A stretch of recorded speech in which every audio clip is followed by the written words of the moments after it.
Everyone, welcome back to my channel Debolina Rajdeep vlogs. আর এখানে দেখো আমার ছেলে এখনও ঘুমাচ্ছে। 9টা বাজেনি, কারণ 9টা বাজার আগে ঘুম থেকে ওঠে না। এখন আমি ঘুম দিয়ে উঠে ফ্রেশ হয়ে এবার দুধ খাবো। আমি দুধ খাই আর আমার হাজব্যান্ড চা খায়।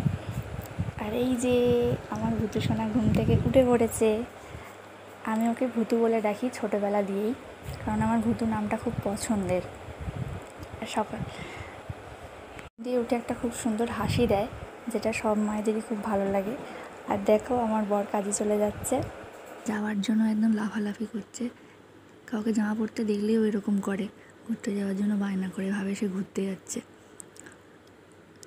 তারপর কাকিমা খাওয়ানোর জন্য জোর করছে, জোর করে খাওয়াচ্ছে। তারপরে আমি স্নান করে একদম রেডি হয়ে গেছি। ছেলেকে নিয়ে বাবা বাড়ি গেছে, মানে ওর মামা বাড়িতে। আর তার কিছুক্ষণ পরেই দিয়ে গেছে, কারণ ছেলেকে চান করাতে হবে আমাকে। এটা একটা বড় ঝামেলা বলছি, কারণ ও একদম পছন্দ করে না। আর বাচ্চাদের শীত গ্রীষ্ম বর্ষা সবসময় তেল মাখাতে হয়। আর এরপরেই দুপুরে আবার খাওয়ানোর টাইম। কাকিমা